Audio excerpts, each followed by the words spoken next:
afternoon. Good afternoon. Time check. It is 8 minutes after 12. This beautiful Thursday morning. We are 2 days away from Valentine's Day. How you feeling? What's the plan?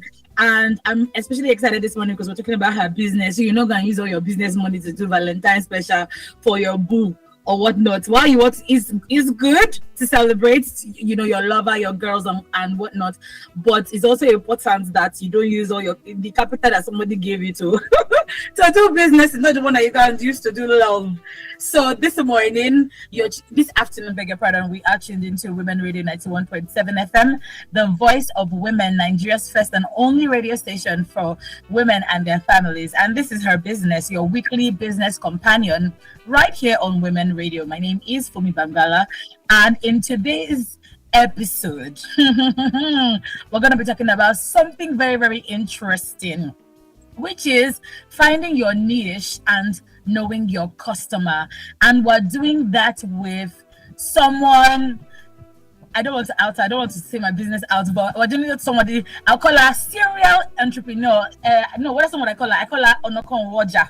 That's what I call her because she's always doing something. She's also a creative industry builder. She runs multiple businesses. Every time I see her, she's doing something. But today she's going to talk about different things, but she's also the managing director of Ella Rose Interiors and Custom Rugs. Ladies and gentlemen of the press, please welcome with me this morning, Kehinde Fadaunsi, on her business this morning. Hi, Kehinde, good morning. Hi, Comfort. Good morning. Hi, with family members. So sorry. Hi, Fumi. That's fine. Good morning. Thank you for having me. I'm so excited to be here. Yeah, how are you? Very well, thank you. How are you? I'm good, though. I'm good. Thank you for asking. We're just going to jump right into it because we have so much to talk about with very, very limited time. Finding your niche and knowing your customer. Why everybody is not your market. I'm so excited about this topic because Kehinde she's queen. She's the king and queen of this one. And a niche is not a prison, just to give you is not something that limits you. It's just basically, do you know what? I'm going to let her. I'm not be giving preamble. Kehinde, tell us when you first started your business, or how did you find your niche? Let's start from there. Again, when I talk about this, because I do so many things, I'm going to be talking about interior designing and rug customization, right? Mm-hmm. When I started interior designing, I started out of passion, right? So you can find your niche from passion, but passion doesn't keep you on that, job or that, business path. So I found my interior design niche from passion, and then in the process of, problem solving or finding solutions, I found a loophole between mass-produced rug and custom-made rug. Now, you can literally go into 100 houses on my street and all of them have the same rug. And I hate that a lot. I hate to see, something everywhere. So I started getting messages from people saying, can you make me this? Can you find me this? So I already saw that there was a market that wanted something different. So I carved the niche in that area to say, look, I'll make you anything. If you're an interior designer, if you're you have a hotel, whatever, I'll make you anything that gets you out of the mass, community. Yes, that's how I found my niche. So I'll say three things. You find your niche either from passion, from problem solving, and then from demands, because people push you. So demands from people can also help you find your niche. Yeah. So you've talked about, passion for something, problem solving, and then I think you said the last one is people asking for a particular thing, that's a service that maybe you can render. You probably didn't know that you could render that service. 100%. Yes. Okay. Yes. So that's what so that's what niche is. So it's not anything, when people hear niche, they think it's one gang thing. It's just okay, Mm. that thing when you is it would you say niche is something that you're really good at, or something that you know that you can also solve? It can be both, right? Okay, So you have to be good at it and be able to solve it. But this okay. is something that people know you for. Like it is not everybody is swimming in. Everybody likes to call themselves interior designers these days. But in as an interior designer, what do they know you for? You Mm-hmm. know, outside of being an interior designer. Like for me, my niche is inside interior designing. I'm a lady rug maker, right? Mm-hmm. I'm a unique, product interior goods stuffer. So when they are looking for someone to stock interior items for them, they're coming to me. Once they're looking for someone to make rugs, so you have to find your own area inside the mighty ocean. What are Mm-hmm. they? What's that thing that you're known for? That's where your niche comes from. Hmm. I know that you do plenty things. Kendi has sold, she has done, you do e-commerce, you do Yeah, rug selling, you do interiors. But how did you streamline to get? I know that we're still on this niche thing, but I realize that a lot of us, a lot of women, we find it difficult. We struggle with our niche. Interestingly, I was saying this to somebody at church yesterday. That ain't that thing, and that thing. Like I'm really good at plenty things, but and that's how you are as well. You're really good at yeah. plenty things. But how did you know that? Look, this rug customization, this rug, this is the one, this is it, this is where I want to really flex my muscle on. Yeah. How do I know if it aligns with me as an individual or something? Yes, yes. How do I know? How do I know? How did I even begin to think that this was it?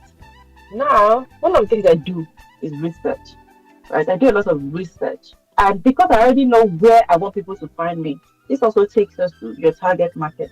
I know Mm, that these are the caliber of people I want to be servicing, right? okay. And this caliber of people, they need to be able to afford, you know, this kind of product, right? So once you know your target market, you are now able to know that this product you're bringing to this market, do they accept it? Is this something that Mm, you've never seen before? Is this something that they would jump at? So mhm. in doing that research and knowing the people I want to roll with, like for example, I know that I want to be collecting a lot of money, so I know that hotels are on my radar, right? And hotels need to customize rugs. Schools Yes. are on my radar. They need to customize rugs. So at that point, after doing that research, I knew that it was a no-brainer that I would 100% be accepted, or I would 100%, you know, be value add to them, right? So yes, I think I've answered when you said, do they, Yeah. if they need it, and the other one you usually said, so it's both of them. Has to do with Yeah. both of them. Yes. And So you have that to, I'm going to ask because you've touched on pricing, but before we get there, I want to yeah. ask this question, which is my product is for everybody. Anybody can do my product. And, and that's what a lot of small business owners say. Why is that a mistake? Oh, is it a mistake? Is like should a product appeal to everybody? Right? Absolutely not. Yeah, go ahead. So once you have that mindset as a business owner, Mhm. your product is for everybody means that your product is for nobody, because Right. then you cannot target anybody. You're just going to be putting your saliva, market my rug to someone that is living you know, in the suburb, right? Just because, they're accessible to me, I can meet them, I can talk to them. I'm wasting my resources, I'm wasting my time Mhm. because that product is not for that person in the suburb. My Mhm. products are for people that, number one, I don't need to explain the the luxury of bespoke rugs to them. They're already exposed.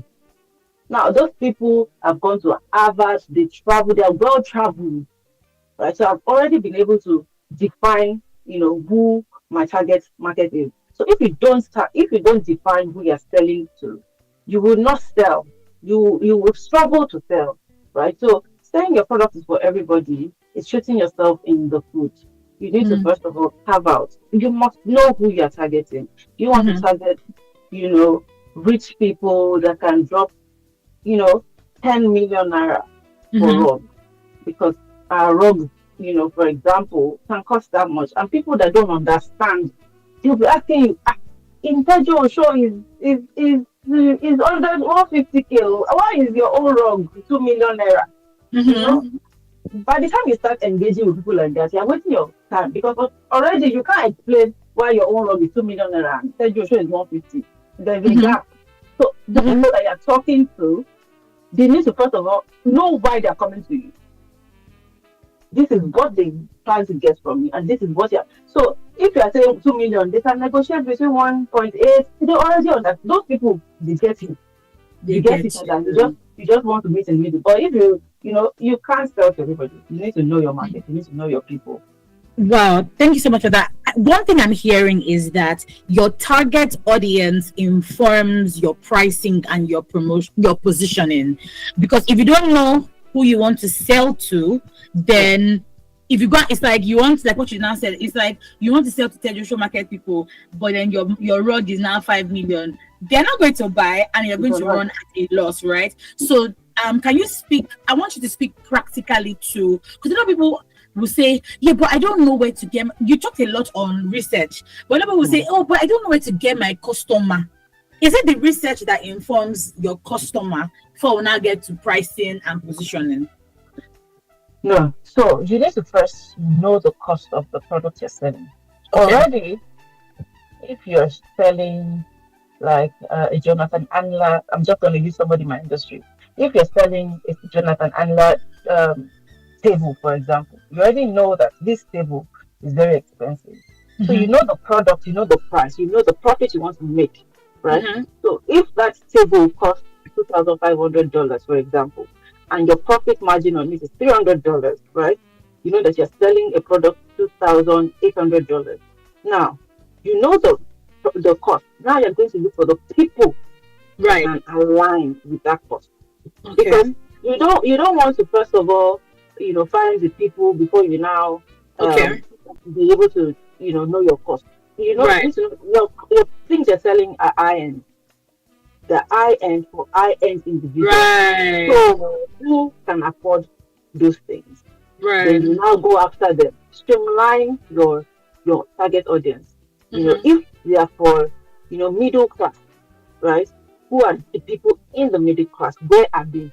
Right. So that's one of the things that research helps you to do. You first know your cost, your product, and then you now go after the market. That's what I was saying.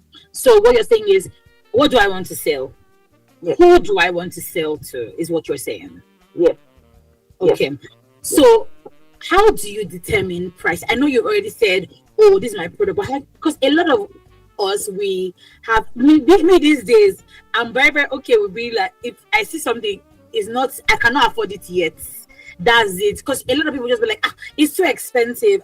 Interestingly, I was on social media today and I saw this lady who does weight loss, and somebody had inquired about her services. She said consultation for 1 hour is 20K, clinical is 70K, and I think is 30K or something like that.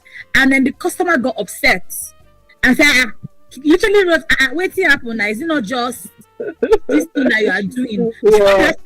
And that's what I realized, that a lot of so, but the lady was able to respond and say, look, this is how much I'm doing this thing. But I find that and this used to be me to before, like if somebody asked me for my services, Matikoko Kalolo, I'll be counting the star. I'll use my tongue to count my teeth as what, like, hey. So I want you to speak to us about, how do you peg a price to a product? And I see you're already sitting on this person. I know that you like. How do you peg? Because at the end of the day, you want to make money. Yeah. Right. So how do you peg? And I know you said, oh, you have to know, like, I'm holding a phone. How do I know that this phone is going to be $2,000, 1 million naira, whatever, and I can sell it? How can I be confident enough to be able to call the money and not act like, and not think that I'm being fraudulent? Hey, they will catch me. Like, okay, I'll let you go. I like this one a lot because when it comes to costing, it's deeply personal. Now, personal to where you are, right? Now, if I have invested so much money in myself, in Mm-hmm. terms of learning, in terms of, you know, building a showroom, having a staff and all of that, Mm-hmm. and I have now, based on my, you know, my current brand as a person, right? I peg my service to, let's say, 200K. I don't know what sense I'm going to say, but let's say I put myself as a 200 or 2 million naira um, profit, right? Because of experience. And people like people that are authority, that have industry authority. That I Authority. know that, and I know there's a market that I service, right? And another person that doesn't understand my journey, that doesn't understand my growth, that doesn't understand what I've invested into myself. Because what I was charging 5 years ago is definitely not what I'm charging today, right? So I believe that costing is deeply personal to yourself. You Mm. know what you're worth. You would put a price on yourself that, for consultation, before I stand up to go and consult for your interior design space, you must pay me 500K for my time because I know what I'm bringing to the table. 5 years ago, I'm not saying that's what my consultation cost is, but I'm saying Mhm. 5 years ago, I couldn't say that. In fact, 5 years ago, if you come to consultation, I go because you understand. So at that time, exposure, experience defined where I was. But with Right. time, I've invested, knowledge. I've invested, I've grown. So I can't price myself. So within yourself, you need to know where are you currently, and with this price that I'm putting on myself as a price tag, is it going to help me move to where I want to go to? And Mm. then, you know, the category of customers I want to attract to myself, are they, going to believe in me in the current, do you understand? Because if I'm in, let's say, in 3 years ago, if I was 3 years back from where I am, the customers I have now, they won't have been my customer 3 years ago. So, Some customers are um, coming to me based on my advancements, based on my experience, based on the authority I have. So, you want to just look at it and look at what you value yourself to be. And at mm. every point you are, if you've added a knowledge, if you've gotten a certification, if so price yourself based on, where you currently are. And then people will Hmm. answer. Whether they agree or they don't agree, it's left to them. That's what I Hmm. would say. Yeah. That's what I would Yeah, say. but what about, like you said, talk about what? But what about? So, are you saying that practically, maybe stand in front of the mirror and be like, "Oh, I'm worth $5 million," Yes. or "I'm worth 10 million"? Oh, okay, that's what you're saying. And yes, and then you can deliver $5 million worth of value. Not Ah, that you will now be saying, I've got $5 million just because you said affirm to yourself. she's speaking to Positive affirmation. No, it is myself. based on what you have learned. You know that I've just finished one hotspot in London Business School. I've gathered this knowledge and I'm coming to the market to execute that. So I can Mhm. promise you value. So based on what I know, I'm putting $1 million on myself for, because you've learned, you've grown, invested in yourself. So it's something, it's not based on just mouth, or you just Wow, show show that you working. can deliver, show working, you can deliver what you're putting, the price you're putting on yourself. Yeah. What about when you charge these amounts of money and they say, "Oh, I'm sorry, but I cannot afford it"? Because a lot of people also feel bad that, I would have done half the price. Because really, We, you're like, we, what would no, we've what would all you been say? there. Yeah. So what would you say? How do you encourage a woman who feels that way? No, that's not your customer. Because that Ah, again helps you define your customer. You know that there's somebody else that says people are paying billions of naira to do, the service that you are offering. that you're Where is offering. that person that will pay me that amount of money? Yeah, Mm. they're working towards that. Yeah, so you're filtering people along the way. Yeah, I can't afford it. I can't afford it. I can't, because again, it's true. We both cannot afford, because if somebody calling me now, for example, saying I should come, and because I've done my grandma's house, I should come and do their own grandma's house, and I should go to village. And I'm saying, this is what you need to pay for me to come. And you're saying, no, you can't afford this. Me too, I can't afford it because my time, Yeah. needs to be valued. I'm not Like just coming to come valuable. and do house or whatever. It's my time, is what I'm bringing to the table. So they're not your customers. They're not your Hmm. customers. Yeah. I And really you like don't you need to said. feel bad. You don't need to feel bad about it. It helps you filter. It helps you filter until you get, because the right customer looks good on you for your next customer. That's what I'll say. Hmm. Once you get that right, just one right customer, they will add to whatever portfolio for your next customer. Then they will start coming. So I think the first step for anybody trying to get that first customer is, first of all, move away from mediocre customers first. I'm sorry to put it that way. Just Hmm. it's a journey. So for you to upgrade is a journey. You can't just upgrade as a go. So until you get that first paying customer, then the rest of them will come. They will be attracted to you. So just wait until that right person. So there's no need to feel bad. Otherwise, you'll be stuck with that type of customer consistently, and you don't want that. I'm not afraid to say I'm sorry to anybody. I'm not afraid. You know, Well, and because that again, you built that over time as I well. feel that yes, yes. Because honestly, before, let's be real, my very first um consultation that made me realize that, you're even, I went to Magodo 5 times from Lekki for free. She didn't pay to go and look at property just because I wanted to get this job. Eventually, she said, I can't afford it. I will do it by myself. Da, da, Really? da. I'm serious. And I was like, what? That was when I started looking into payments. You have to pay me before I stand up. You have to pay me before I stand up. And then the payments increased per time. So, it's from experience. You can't just decide one day. You have to go through the process. The learning curve for, whatever stage that people are. So yeah. Hmm. I was going to actually ask that question, that what was something that defined or changed your business journey. But you sort of like answered that. But in terms of you moving, was there anything that really, really changed your business, that defined you into moving defined you to moving into making rugs? Because you've been a successful interior decor person, right? Yes. And you're an industry authority by your own right. But what made you pivot to say, "Do you know what, matter rug and say, So I've been making rugs for 5 years now. Let's be frank. hmm, Yes, I've been making rugs for 5 years, and this is how I started. I started my journey as an interior designer over 8 years ago, and when I started, I wasn't getting customers, right? So at the time, I went to America and I started buying and I started showing items that have never been seen before, like unique items. And once I show it, someone says, "Oh, I like this," because they've never seen it before. One of the things that I was particular about is something that I know that I can put a price on it, that they will not argue with me.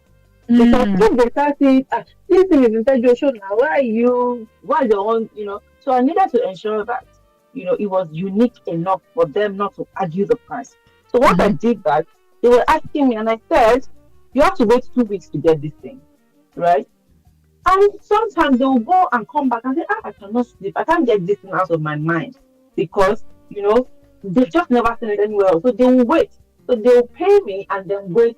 And I started doing sourcing, right? So I started sourcing for interior designers. And then they will send me rugs and say, because a lot of these people that I work with, they also do research. They research, they want to build like an international market. They hmm, want to, be, international standards, right? So they'll say, "Hey, they say you are doing this sourcing thing. Can you help me find this rug?" And I say, I can't find it, but we can make it. Even though I probably have not made it before. I will go wow, and look for the person that will make it. In fact, our first I will not mention her name. She ordered 180 pieces of rugs from us. Um, and that was like our biggest order at that time. It came in as a blanket. I said I could make it, and it rug came, it was like a blanket. And she wasn't even so upset. But at that point, we started understanding materiality of rugs and all of those things. So because we already positioned ourselves as we can make it for you. Anything you want, we can make it. People started asking us to make things, started asking us to make lights, make rugs, make. So it wasn't that I just went into it. This is where I said the demand comes in, right? People believe that I could make anything. So they will give me literally anything to make, and then I will go and make sure I find how to make it. Sometimes it doesn't come out 100% the way we want it to come out. But those curves, those learning curves are there for us to find, to be perfect. So I've been making rugs for 5 years now. And in 5 years, I was making it abroad, right? So what made me decide that I wanted to start making it locally here in Nigeria after 5 years was it's just the Holy Spirit. Because let's be frank, my someone had prophesied to me that you will start this work that you are doing is really looking nice. You are literally one of the only people doing this kind of thing in Nigeria or in the industry. You will start making it in Nigeria. And I said, and 2 years after, the Holy Spirit had not told me at the time that he would make wrong. No, just 2 years after, just dawned on me that you have to start. So I picked it up in the spirit, and it was just based on demand and where God wanted me to go at the time.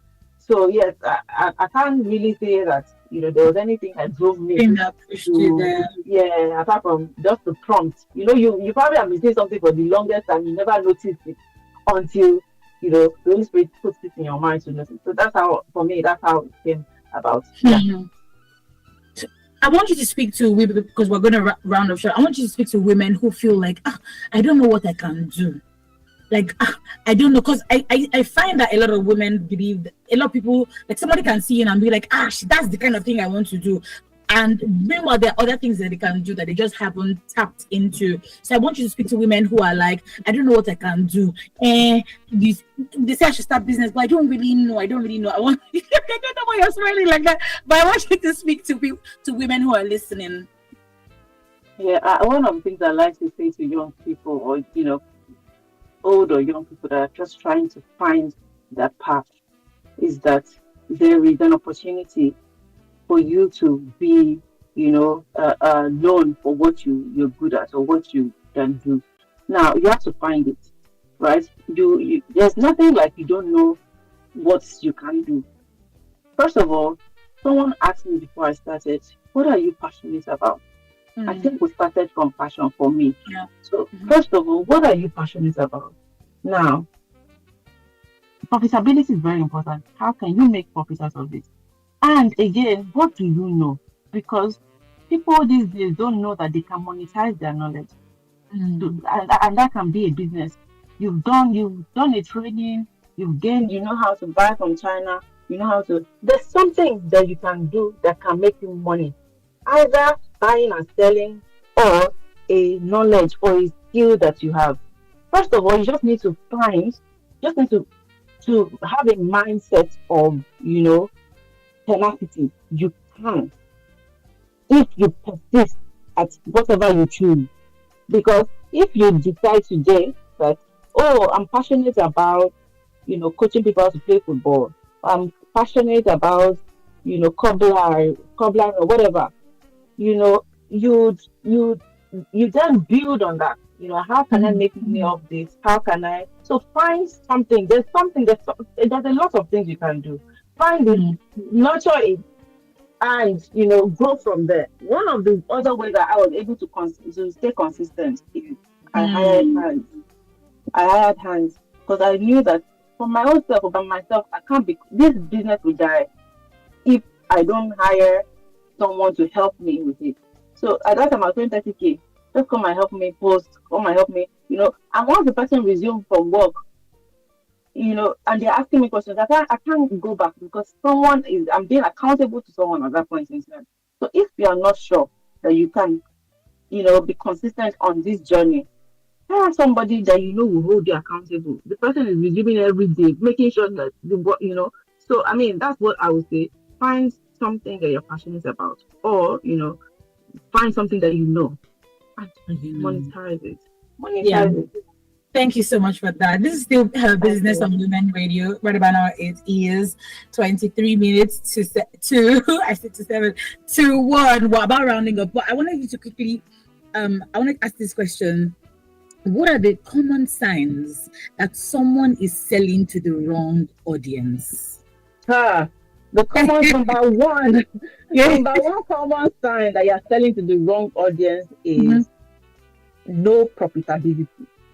You are Okay. not making profit. You can see clearly that you've done so much and there is nothing to show for it. That's your number one sign. Number two sign is that you are drained because some customers just want to have control. Hmm. They just want to have control over whatever it is that you're doing.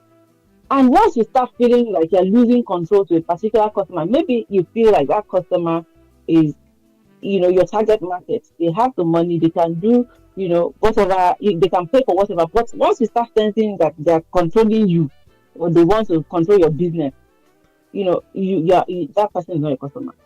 Hmm. Because for one of the ways, especially for me that I work with timeline, the customer doesn't want to go with process. They will say, I have so many rugs that I want to give to you, but I need it in 3 weeks. Meanwhile, your deadline is 8 weeks. And then Hmm. because the money is plenty, you will now say, let me collect this order. That's where you Hmm. enter trouble. You will know that you can't sleep again. You've lost control of your business, you've lost control of your time. You're not looking, you can't deliver in 3 weeks. You're not looking incompetent. So that customer that looks like your target market already, she's not your customer. Because your customer will respect your timeline. They will Hmm. respect the process, right? So already, that person is not your customer. So just two things I'll leave you with. You must make profits. If you're not making profits, that's not your customer. If a customer wants control, is gaining control, you're losing control to the customer. That customer is not your client as well. Hmm. Target client, yeah. Wow, wow, wow. Today has been really, really impactful. Thank you so much, Candy.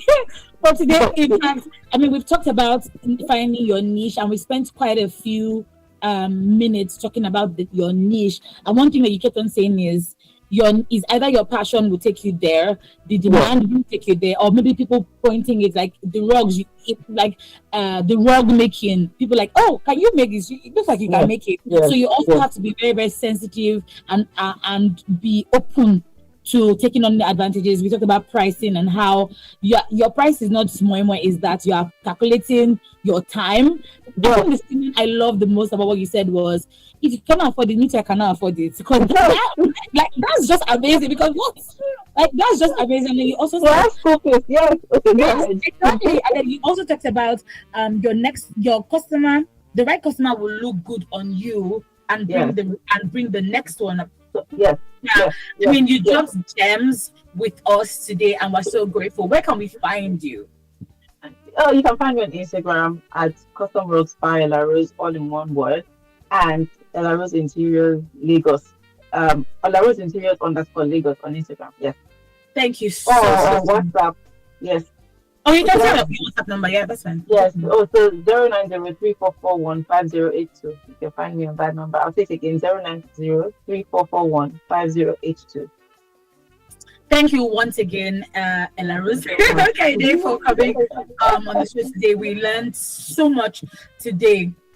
Join me again next week Thursday at 12:05 p.m. on Women Radio WFM 917 on her business for every woman in